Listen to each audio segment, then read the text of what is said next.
Trump நம்ம மக்களை எல்லாம் வெளியேற்றுறாருல, அதை விட கொடுமையானது இந்த விகடன் வலைத்தளத்தை முடக்கிறதுங்கிறது.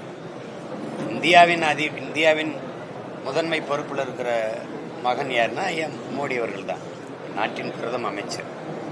அவரை அவர் நாட்டு குடிகளை வலுக்கட்டாயமா திருப்பி விலங்கிட்டு அனுப்புனதுங்கிறது அவருக்கே இட்ட விலங்கு தான். அப்படிதான் நீங்க பார்க்கணும். அது இப்ப என் குடிகளுக்கு ஒரு துயரம்னா அது எனக்கான துயரம்னு பாக்குறவங்க சரியான தலைவராக இருக்க முடியும். அப்ப அதை குறியீடா வச்சு நீங்க அவங்க ஒரு கருத்து படத்தை போடுறாங்க. அந்த கருத்து படத்தையே தாங்கிக்க முடியல அப்படின்னா தன் நாட்டு குடிகளை வலுக்கட்டாயமா கைவிலங்கோட போட்டு இரவு திருப்பி அனுப்புனதை விடவா இது ரொம்ப அசிங்கமா போயிடுச்சு. ஒரு நாட்டை ஆளுகிற தலைவருக்கு, இந்த நாட்டின் முதன்மை அமைச்சருக்கு தன் நாட்டு குடிகளுக்கு ஏற்பட்ட இழிவை விடவா இது இழிவு? அதுக்கு இந்த வலைத்தளத்தை நீங்க மூடினீங்கன்னா என்ன ஒரு சுதந்திரம்ங்கிற சொல்லுக்கு என்ன அர்த்தம் இருக்கு?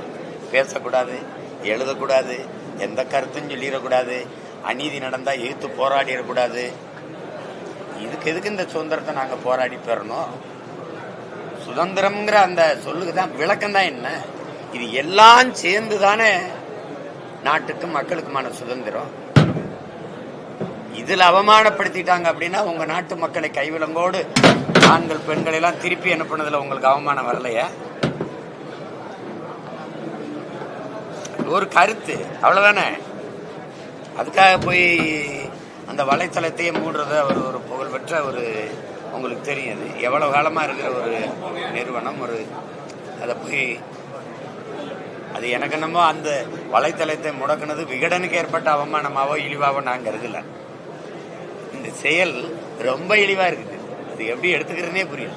இதை கூட தாங்கிக்க முடியாத ஒரு தலைமை எப்படி உயர்ந்த பொறுப்புக்கு வருது? ஒரு ஏச்சு பேச்சு, அவமானம், கேவலம், ஏளனம் இதையெல்லாமே தாங்க முடியாத மனப்பக்குவத்துல தான் இந்த நாட்டின் முதன்மை தலைவர்கள் நீங்க இருக்கிறீங்களா? சொல்லுங்க.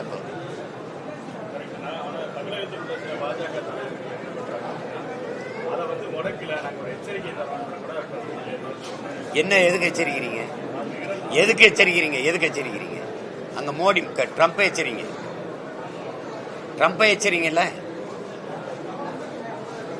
என்ன எச்சரிக்கை? உங்களுக்கு எதிராக எது பேசினாலும் எச்சரிச்சு விடுவேன். நாங்களும் தான் உங்களை எச்சரிக்கிறோம், கொஞ்சம் கவனமா இருங்க, அதிகார நிலையது இல்லை, ரொம்ப ஆடாதீங்கன்னு நாங்களும் உங்களை எச்சரிக்கிறோம்.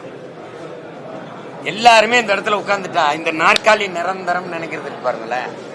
அதுதான் உலகத்திலே கொடுமையானது. புரட்சி என்பது ஒரு தலையில் மாற்றம். கீழே இருப்பது மேலே வரும், மேலே இருக்கிறது கீழே வரும். வரலாறு எங்கிலும் காலச்சக்கரம் சுழண்டு கொண்டுதான் இருக்குது, அங்கேயே அப்படி நின்றது. அதனால இது நல்லா இல்லை. இது ஒரு ஜனநாயக நாட்டுக்கு அழகு இல்லை.